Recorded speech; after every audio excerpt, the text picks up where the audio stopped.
बिस्मिल्लाहिर्रहमानिर्रहीम। आज पंजाब असम्बली का इजलास हमारी अपनी रिक्विजिशन पे शुरू हो रहा है। तो चूँकि काफ़ी डेवलपमेंट्स हुई हैं पंजाब में, तो काफ़ी अरसे बाद चूँकि इजलास हो रहा है और इस दौरान पंजाब में जो फस्तायत और जो जुल्म की एक लहर चली हुई है उसके बारे में मैं मीडिया के साथ जानकारी करना ज़रूरी समझता हूँ।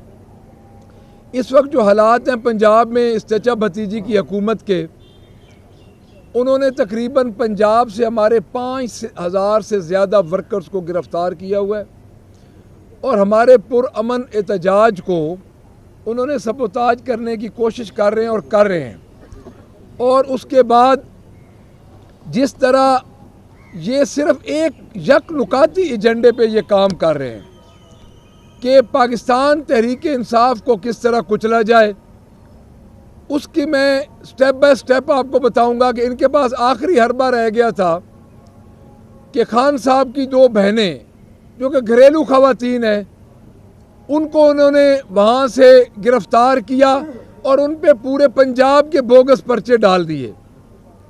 अब देखें ये कर क्या रहे हैं।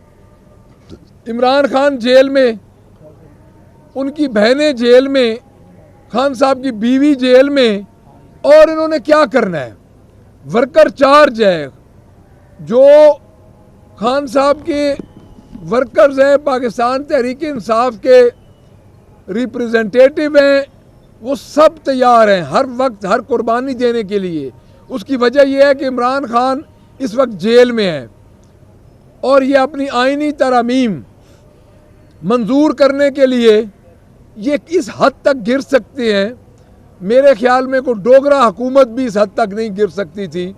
मैं डोगरा हुकूमत से भी इस हुकूमत को फाशिस्ट हुकूमत करार दूंगा, क्योंकि ये सिर्फ एक आइनी तरमीम करने के लिए, जिसमें ये सहारतो मॉडल लेना चाहते हैं पाकिस्तान में कि हम 20 साल तक अपनी हुकूमत चलाएं। तो ये आइनी तरमीम के लिए ये सब कुछ किया जा रहा है।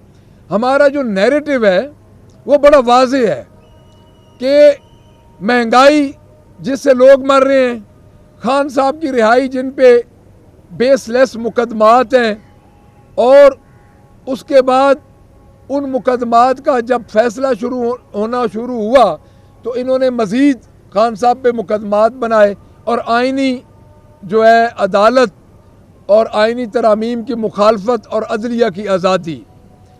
हम वाज़े तौर पे इनको बता देना चाहते हैं कि अवाम इस वक्त उस कैदी नंबर 804 के साथ है जो कि जेल में है। और इस वक्त पंजाब की जो सूरत हाल है, मैं इस मोहतरमा चीफ मिनिस्टर साहिबा को ये बताना चाहता हूँ कि टिकटॉक पे आपने पंजाब को बड़ा खूबसूरत सूबा बनाया हुआ है। मुझे एक मंसूबा बता दें, आज 6 माह से ऊपर हो गए हैं, जिस मंसूबे को आपने 30% कंप्लीट किया हो या कोई इमीडिएट रिलीफ दिया हो आवाम को। इस वक्त आवाम मर रही है, इस वक्त बिलों की वजह से लोग खुदकुशी पे मजबूर हो चुके हैं। तो मैं ये समझता हूँ कि लोगों की इस फ्रस्ट्रेशन और लोगों की महंगाई की वजह से इस हालत के बाद लोग इंशाल्लाह इनका घरों में रहना मुहाल कर देंगे। Thank you ji. सर ये बताइएगा कि भी आपकी आला क़यादत के ट्वीट सामने आ रही हैं कि खान साहब से मिलने नहीं दिया जा रहा हम लोगों को, वकला को भी। तो वो कह रहे हैं कि अगर ये ना मिलने दिया ऐसी, तो फिर ये जो छोटे छोटे एहतजाज है इसको ख़त्म करके हम इस्लामाबाद की दोबारा कॉल देंगे जी। इस हवाले से क्या वाकई कोई प्लानिंग जी? हमने रिट्स की हुई हैं खान साहब से, उनकी फैमिली की और उनके लॉयर की मुलाकात के लिए।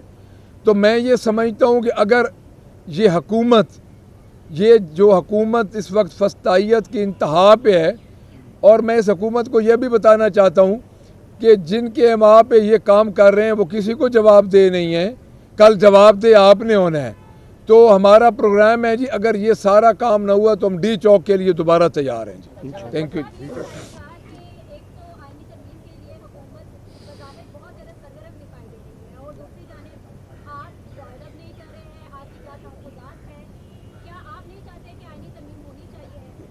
देखें जी, डायलॉग उनसे होते हैं जिसके पास कोई अख्तियार हो। पहली बात, डायलॉग उनके साथ होते हैं जो कोई ऐसा जेस्चर दें कि हम एक पॉलिटिकल पार्टी हैं और पॉलिटिकल पार्टी के तौर पे हम डील कर रहे हैं।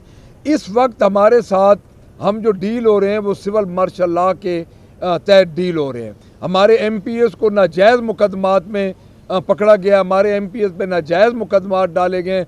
अब तो हालत ये है कि इनको हमारा कोई रिप्रेजेंटेटिव, कोई MPs कहीं पे मिलता है तो ये उठा के ले जाते हैं। इस वक्त भी हमारे 3 MPs जो हैं वो आए हुए हैं प्रोडक्शन ऑर्डर पे। तो मैं ये समझता हूँ कि इनके साथ मुज़ाकरात का कोई फ़ायदा इसलिए नहीं है कि ये तो एक जुल्म व सितम की दास्तान, एक नई दास्तान बनाने जा रहे हैं। तो मेरा नहीं ख्याल कि इनके साथ कोई भी बातचीत का फ़ायदा होगा। Thank you. देखिए, वो तो पता चल जाएगा। वो अपनी कोशिश इसलिए कर रहे हैं कि उनका शुरू से ये है कि इंसानों की मंडी में वो पैसा लगाते हैं, लेकिन मेरा नहीं ख्याल कि कोई बंदा भी ज़मीर फरोशी करेगा। बार बार जो है जलसे की तरफ जा रहे हैं, धरने की तरफ जा रहे हैं, एक दफ़ा फिर जो है वो डीचओ का इशारा दे रहे हैं, लेकिन आखिरी दफ़ा हमने देखा जो आपके लीडर्स हैं वो बाहर नहीं निकले। सारे लीडर जो है वर्क फ्रॉम होम के तौर पर जो है वो काम करते दिखाई दिए। ये आपको सोशल मीडिया के ऊपर भी आपको जो है इस खिलाफ बातें सुनने को देखने को नज़र आ रही हैं। एक इसका जवाब दीजिएगा। दूसरा ये है कि कुछ खबरें ये भी आ रही थी कि आप पाकिस्तान तहरीक इंसाफ के पास जो है वो कोई भी धरना या जलसा करने के हवाले से फंड्स तक भी नहीं है। ये दोनों चीज़ों का तरफ मैं आपको बताता हूँ, बहुत अच्छी आपने बात की है जी। सबसे पहली बात तो ये है कि Pakistan Tehreek Insaf single largest party है पूरे पाकिस्तान की। उसकी जो अकाउंटेबिलिटी है पाकिस्तान तहरीक इंसाफ की, जो उसका अपना वर्कर करता है, इससे बड़ी अकाउंटेबिलिटी कोई नहीं कर सकता, पहली बात। दूसरी बात यह है कि हमारी पूरी लीडरशिप इंटैक्ट है, हम सब आपस में इंटैक्ट हैं। और इस्लामाबाद में आपने देखा है कि ये दोनों पार्टीज़ मिल के एक रुकावट भी नहीं तोड़ सकती जितनी हमारी पार्टी के इन्होंने फस्तैयत की थी और रुकावटें तोड़ के इस्लामाबाद पहुंची थी। दूसरी बात, आप कह रहे हैं कि हमारे पास फ़ंड नहीं है। देखिए, मेरी बात सुने, फ़ंड्स पाकिस्तान तहरीक इंसाफ के लिए कोई मसला नहीं है।